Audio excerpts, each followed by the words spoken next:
हजारों उलझने राहों में और कोशिशें बेहिसाब, इसी का नाम है जिंदगी, चलते रहिए जनाब। नमस्कार, आप देख रहे हैं न्यूज़ CB 14, आपके साथ मैं हूं चैतन्य भाटिया।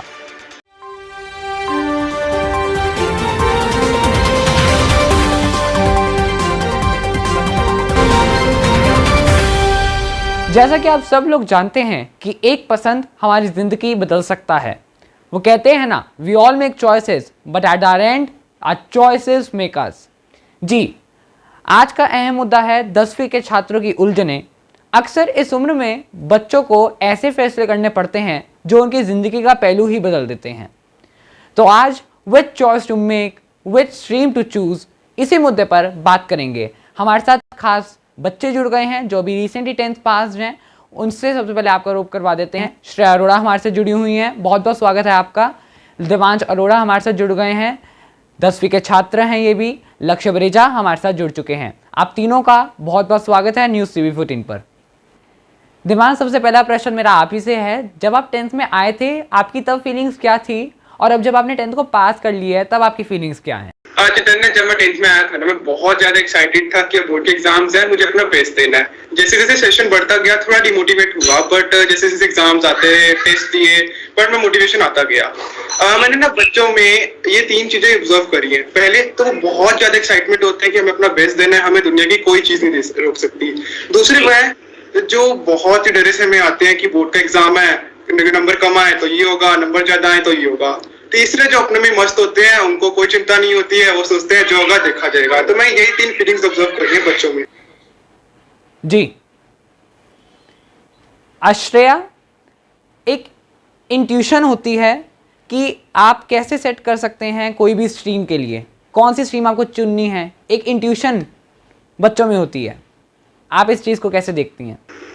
देखिए, इंट्यूशन जो शब्द है, इसका मतलब ये नहीं होता कि आप रात को सोएंगे और सपनों में आपको आ जाएगा नहीं कि आपको डॉक्टर ही बनना है। तो इसके लिए आपको एकदम से जादू मंत्र नहीं हो जाएगा कि आपको पता चल जाएगा कि आपको यही फील्ड, यही स्ट्रीम चूज करनी है। इसके लिए आपको टाइम डिवोट करना पड़ेगा। तो अगर आप 10th स्टैंडर्ड में आ गए हैं या आप अभी सोच रहे हैं कि आपको कौन सी स्ट्रीम लेनी है, तो आपको इस चीज पे टाइम देना पड़ेगा। आपको अपने वेरियस इंटरेस्ट, वेरियस जो हमारे पास वैरायटी ऑफ थिंग्स हैं जो आप करते हैं, जिनको आपको पढ़ना पसंद है, उस सबको इंक्लूड करना पड़ेगा। तो आपकी इंट्यूशन आपको खुद आ जाएगी। अब अगर आप ये सोचें कि कल आपको फॉर्म भरना है, आपको कौन सी स्ट्रीम लेनी है, आपको एक दिन में पता चल जाए, that is not the answer. आपको हर चीज को टाइम देना है, एटलीस्ट 6 मंथ्स का टाइम देना है, सो दैट आपको एक इंट्यूशन आ सके। अगर आप 6 महीने ये चीज सोचने में लगाएंगे कि आगे आपको लाइफ में करना क्या है, मैं डेफिनेटली कह सकती हूँ आपको एक इंट्यूशन आएगी। बट अगर आप आखिरी दिन बोलेंगे कि नहीं मुझे इंट्यूशन चाहिए, धक्के से चाहिए, तो वो चीज नहीं आ सकती। So you need to think about the things you want to ponder upon and make a career. ठीक जी। लक्ष्य, एक सबसे बड़ा सवाल बच्चों के मन में ये रहता है कि हम 10th में आ गए, अब मैथ्स बेसिक लें या स्टैंडर्ड। तो बच्चे वाइज डिसीजन कैसे ले सकते हैं 10th में आने से पहले कि वो मैथ्स बेसिक लें या स्टैंडर्ड? देखिए, मेरा पर्सनल थॉट तो ये है कि सबको मैथ स्टैंडर्ड ही लेना चाहिए, क्योंकि उससे जो है आपके पास सारे ऑप्शन जो है अवेलेबल रहते हैं। लेकिन अगर आप बिल्कुल 100% श्योर है कि आपको मेडिकल लाइन में जाना है या फिर कोई भी ऐसी लाइन में जाना है जहाँ आपको मैथ की जरूरत नहीं है, तो आप मैथ बेसिक ले सकते हैं। नहीं तो अगर आपको इंजीनियर बनना है या फिर कॉमर्स की लाइन में जाना है तो आपको मैथ स्टैंडर्ड लेना ही पड़ेगा। लेकिन लक्ष्य, हम देखते हैं कि कई बार बच्चे 10th में एंटर करने से पहले कहते हैं कि हम मैथ बेसिक लेंगे, लेकिन फिर उनका डिसाइड होता है कि हम नॉन मेडिकल में जाएंगे, तो वो स्टैंडर्ड के लिए फिर कैसे अप्रोच करते हैं? तो वो जो दिक्कत आती है, तो इस चीज को वो कैसे सुलझा सकते हैं? हाँ, तो वही मैं बोल रहा था कि जो है सभी को स्टैंडर्ड ही लेना चाहिए, क्योंकि अगर आप 100% श्योर नहीं हो, 100% श्योर नहीं हो तो आपको मेडिकल लेनी है, कोई और स्ट्रीम लेनी है, तो फिर आपको जो है स्टैंडर्ड मैथमेटिक्स लेना चाहिए। या फिर अगर आप मैथमेटिक्स बिल्कुल वीक हो तब तो आपको नॉन मेडिकल करने का कोई फायदा नहीं है, तब भी आप श्रेया, मेरा अगला प्रश्न आपसे है। एक आर्ट्स नाम सुनकर लोगों में पता नहीं कैसी सी नेगेटिव फीलिंग आ जाती है, तो आपके अकॉर्डिंग क्या आर्ट स्ट्रीम को भी नेग्लेक्ट कर दिया जाए? क्या वो एक महत्व नहीं देती? क्या बताएंगे आप इसके ऊपर? मैं बताऊं ना, इंडिया में ये ज्यादातर होता है। अगर आप किसी फॉरेन कंट्री में जाएंगे, वहां पे हर स्ट्रीम को एक अच्छे तरीके से ट्रीट किया जाता है, एक उच्च दायरा हर स्ट्रीम को दिया जाता है, क्योंकि उनके लिए हर स्ट्रीम बराबर है। But in India there are a lot of stereotypes इस तरीके के होते हैं कि अगर एक बच्चा चश्मा डालता है तो वो ज्यादा पढ़ाकू है, अगर एक बच्चा बाल खुले छोड़कर 2-4 फोटोज खींच लेता है तो उसका इंटरेस्ट फैशन में है, वो पढ़ाई में नहीं जा सकता। तो इस तरीके के स्टीरियोटाइप्स इंडियन सोसाइटी में बहुत ज्यादा एग्जिस्ट करते हैं, जिनको हम बदलना तो चाहते हैं बट ना चाहकर भी नहीं बदल सकते। अब ह्यूमैनिटी स्ट्रीम को निग्लेक्ट करने का क्या कारण हो सकता है? अगर हम इस सोच में देखें कि आर्ट्स को निग्लेक्ट करने का कारण क्या हो सकता है, एक पढ़ने वाले बच्चे से अगर आप ये पूछें तो उसका जवाब ये होगा कि भाई उसमें थ्योरी बहुत ज्यादा होती है, पढ़ना ज्यादा पड़ता है, रट्टा ज्यादा मारना पड़ता है, तो वो चीज हो नहीं पाती है। एंड ऑन द कॉन्ट्ररी, अगर आप इसे इंडियन मेंटालिटी के हिसाब से सोचें, उनको ऐसा लगता है पढ़ाई कम है, जिसको पढ़ने वढ़ने का मन नहीं है वो आर्ट्स ले ले। बट नहीं, ऐसा नहीं है। आर्ट्स में भी आजकल बहुत वर्सेटैलिटी है। पहले के टाइम में आर्ट्स स्ट्रीम लेने वाले को ना बस बीए करने के बाद एक छोटी मोटी जॉब मिल जाती थी, बट नहीं, आज के टाइम में there are lot of master courses कि आप मास्टर्स परस्यू करने के बाद आपको बड़ी बड़ी मल्टीनेशनल कंपनीज में जॉब मिल सकती है। तो मेरे को ऐसा नहीं लगता कि हमें इसे किसी भी तरीके से अंडर एस्टिमेट करना चाहिए। इनफैक्ट जितने भी आईएएस ऑफिसर्स, आईपीएस ऑफिसर्स हैं, उन्होंने कहीं अच्छी तरीके से अपने ईयर्स बचाए हैं आगे पढ़ने के, कि जैसे आप सिर्फ 3 इयर्स की डिग्री होती है बीए, अगर हमें एक आईएएस या आईपीएस की ट्रेनिंग के लिए जाना है और अगर हम इसके लिए बहुत फोकस्ड हैं, पैशनेट हैं, तो हमें बीए ही लेनी चाहिए या बीए ही करनी चाहिए। So arts is also a stream which should be focused upon, neglect नहीं करना चाहिए मेरी तरफ। जी,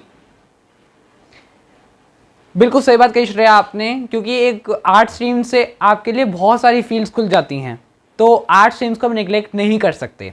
ठीक है दिवांश, मेरा अगला प्रश्न आपसे है। एक को करिकुलर एक्टिविटीज़ हमारे लिए बहुत ज़रूरी होती है, ये हम सब जानते हैं, लेकिन एक व्यक्ति अगर ये एक्टिविटीज़ छोड़ देता है तो उसके ऊपर क्या असर पड़ता है? एक्टिविटीज से ना हमें हमारा माइंड फ्रेश रहता है, हमें स्ट्रेस नहीं होता।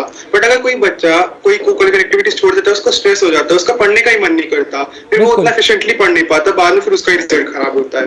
तो मैं कहूंगा कि हर एक बच्चे को ना को-करिकुलर एक्टिविटीज परस्यू करनी चाहिए। इससे क्या होगा कि आपको, अगर आपको बच्चा नहीं करेगा ना, तो उसको अब तो नुकसान होगा ही होगा, बट बाद में जाके भी नुकसान होगा। अब तो जैसे उनको स्ट्रेस होगा, उनका पढ़ने का दिल नहीं करेगा, बाद में जाकर उनको क्या होगा कि वो डिमोटिवेट हो जाएंगे। जब वो अपनी वापस परस्यू करना चाहेंगे अपनी एक्टिविटीज को, वो कर ही नहीं पाएंगे, फिर बाद में उनको पछतावा होगा कि जी हमने छोड़नी नहीं चाहिए थी, हमें अपना कंटिन्यू रखना चाहिए था, वो डिमोटिवेट होते रहेंगे। बिल्कुल, फिर बाद में उनको पछतावा होगा। बिल्कुल। लक्ष्य, एक वर्ड होता है एडिक्शन, लत लग जाना। बच्चों में अक्सर इस उम्र में, खासकर जब वो 9 to 10th में आते हैं, तब ये मोबाइल के प्रति खासकर होता है, लेकिन किसी भी चीज़ से लत लग सकती है। तो हम कैसे इससे फाइट करें, और आपने कैसे फाइट किया था इससे? देखिए एडिक्शन का तो बस एक ही इलाज है कि वो है जिस चीज से आपको एडिक्शन है उससे कुछ टाइम तक आपको दूर रहना होगा। जैसे कि काफी बच्चों को, जैसे आपने बोला कि मोबाइल से एडिक्शन होती है, तो फिर उनको क्या करना चाहिए कि 1-2 दिन तक उन्हें मोबाइल देखना नहीं चाहिए, और जब अगर वो देखे भी तो उनको ज्यादा ना देखे, मैक्सिमम टू मैक्सिमम आधा 1 घंटा देखिए, लेकिन उससे ज्यादा ना देखा जाए। कई लोग ऐसे यूट्यूब बहुत ज्यादा देखते हैं, स्नैपचैट बहुत ज्यादा देखते हैं, इंस्टाग्राम बहुत ज्यादा देखते हैं, तो उन्हें वो लिमिट में देखना चाहिए। और जब मैं कभी आया तभी मेरे को गेम्स खेलने की एक एडिक्शन थी, तो मैंने भी उसको बहुत कम कर दिया था। खासकर जब एग्जाम था तो मेरे को टाइम नहीं मिल पा रहा था, तब वो कम। श्रेया, हम ऐसा कैसे डिसाइड कर सकते हैं कि एक स्ट्रीम, कौन सी स्ट्रीम बेस्ट है वर्सेटैलिटी के लिए? वर्सेटैलिटी की बात करी जाए तो वर्सेटैलिटी मतलब कि एक स्ट्रीम लेने के बाद आपके पास बहुत ऑप्शंस बन जाते हैं। अब आपने पेरेंट्स को कहते हुए सुना होगा, करियर काउंसलर्स को कहते हुए सुना होगा, दे विल ऑलवेज सजेस्ट कि अगर आपका कोई डिसीजन नहीं बना है तो आप या तो मेडिकल या नॉन मेडिकल लें, जो प्रेफर की जाती है साइंस स्ट्रीम्स। इनफैक्ट किसी भी बच्चे को अगर कंफ्यूजन होती है तो उसके पेरेंट्स, अगर वो पढ़ाई में अच्छा है, उसे प्रेफर करते हैं कि आप साइंस स्ट्रीम लो। तो उसके पीछे यही रीजन है कि अगर आप एक साइंस स्ट्रीम लेते हैं, उसके बाद आपके पास बहुत ज्यादा ऑप्शंस बन जाते हैं। आजकल वो ऑप्शंस काफी करियर उसमें ओरिएंटेड हो जाते हैं, बट नहीं, ये ऐसा नहीं है। साइंस स्ट्रीम के बाद आप एक आर्ट स्ट्रीम का कोर्स भी परस्यू कर सकते हैं, आप एक LLB की डिग्री भी दे सकते हैं, इनफैक्ट आप UPSC की भी प्रिपरेशन कर सकते हैं। So this is not something that is restricted. तो इसलिए इन दोनों स्ट्रीम को वर्सेटाइल कहा जाता है और वर्सेटाइलिटी होनी भी चाहिए। तो अगर किसी को कंफ्यूजन हो रही है तो आप किसी से भी पूछ लें तो वो कहेंगे वर्सेटाइल स्ट्रीम्स लो, जो है science field, medical low, non medical low, that is your opinion about that. बिल्कुल। देवांश, एक कोचिंग इंस्टीट्यूट सबसे बड़ा सवाल हो जाता है पेरेंट्स के लिए और बच्चों के लिए डिसाइड करने के लिए। आप क्या सोचते हैं, कोचिंग इंस्टीट्यूट को कैसे सिलेक्ट कर सकते हैं हम? एक बेस्ट कोचिंग सेंटर ना वही है जहाँ पे आपको पर्सनल अटेंशन भी मिल रही है और कंपटीशन भी मिल रहा है। कंपटीशन से ये होगा कि आपको पता चलेगा कि आप कहाँ स्टैंड कर रहे हो। कुछ बच्चे होते हैं जो छोटी मोटी ट्यूशंस पे रख लेते हैं, जहाँ पे बच्चे नहीं आते, वहाँ आपको बिल्कुल भी कंपटीशन नहीं मिलता। वहाँ पे पर्सनल अटेंशन जरूर मिल रही है बट कंपटीशन नाम की मिल रही है। और कुछ होते हैं जो बड़े बड़े इंस्टीट्यूशंस पे चले जाते हैं, वहाँ पे 300-400 बच्चे के बीच में पढ़ना होता है, कंपटीशन तो आपको मिल रहा है बट पर्सनल अटेंशन नाम की। ये दोनों चीजें बहुत ही गलत है। आपको पर्सनल अटेंशन और कंपटीशन के बीच में एक बैलेंस क्रिएट करना है। ठीक है लक्ष्य, मैं आपको टाइम दूंगा बोलने का, कोई बात नहीं। श्रेया, एक मेट्रोपोलियन सिटीज़ होती हैं जहाँ पर हम देखते हैं कि बहुत पेरेंट्स अपने बच्चों को अपनों से दूर भेज देते हैं, तो ये एक बड़ा सवाल बन जाता है कि बच्चे इतना दूर रह सकता है बिना पेरेंट्स के इस उम्र में 11th-12th में।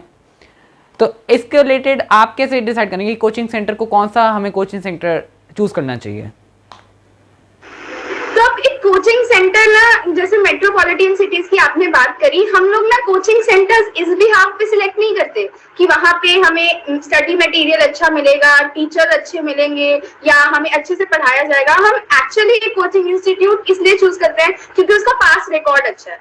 अब मैं बताऊं कि अता, एलन, ये बड़े बड़े इंस्टीट्यूट्स जो हैं, इनके लिए हम एडमिशंस कैसे आते हैं इनके पास, because they have a great past record. इनके यहाँ से ऑल इंडिया रैंक 1 के बच्चे निकले हैं। So we all think that because they have cracked, तो शायद जनरेशन भी इनके पास पढ़ के उस एग्जाम को क्रैक कर पाएगी, which is completely wrong.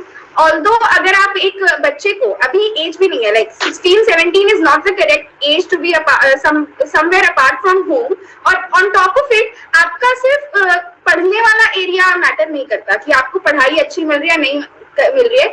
On top of it ये चीज मैटर करती है कि आपकी सराउंडिंग्स कैसी हैं। If you are living with your family, you would be a happy being, you have peace inside, आपके अंदर वो शांति होगी, आपको ये मेस के खाने की प्रॉब्लम नहीं होगी कि आपको कहीं और से बाहर का खाना खाना पड़ेगा, हेल्थ इश्यूज नहीं होंगे। So other factors are also necessary before deciding कि हम किसी बाहर के इंस्टीट्यूट में पढ़ें। और मुझे ऐसा लगता है कि आपको अगर किसी चीज को अचीव करना है ना, तो आपको कोई भी टीचर पढ़ाए, आपको उससे मतलब नहीं होगा। आप अगर अचीव करना चाहते हो, आपका पैशन है, आप अपने आप अचीव कर लोगे। बिल्कुल श्रेया। लक्ष्य, आप क्या सोचते हैं कि कोचिंग इंस्टीट्यूट को कैसे हम ज्वाइन कर सकते हैं, कौन सा बेस्ट है? हाँ, तो जैसे क्लेमेंट ने बोला है, उसके अलावा हमें जो है, जो बाकी के स्टूडेंट्स हैं वहाँ पे, जो पहले वहाँ से पास आउट हो चुके हैं, उनसे एडवाइस लेनी चाहिए। और अगर आप किसी को नहीं जानते हो तो आपको वहाँ क्या करना चाहिए कि यहाँ रिजल्ट जो है कितने फ्रीक्वेंट है। और तो और आपको ये भी देखना चाहिए कि जैसे कि ये वाला कोचिंग सेंटर नॉन मेडिकल के लिए अच्छा है, मेडिकल के लिए अच्छा है, कैसे स्ट्रीम देख के भी आपको वो सिलेक्ट करना चाहिए। तो बहुत बहुत शुक्रिया आप तीनों का हमारे साथ जुड़ने के लिए। हमें अच्छा लगा आपसे बातचीत करके और उम्मीद है कि हमारे जितने भी दर्शक जो अभी 10वीं में आए हैं या 10वीं में आने वाले हैं, उन सब तक एक सही इंफॉर्मेशन पहुंची होगी। ख्वाहिशें बादशाहों को गुलाम बना लेती हैं, पर सब गुलाम को बादशाह बना देता है। यस, पेशेंस एक शब्द है जो इस डिबेट को एंड करने के लिए सही है।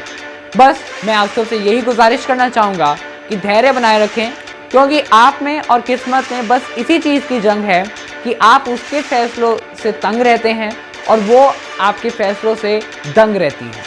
So keep your spirits high and keep fighting for your life. देखते रहिए न्यूज़ CB14।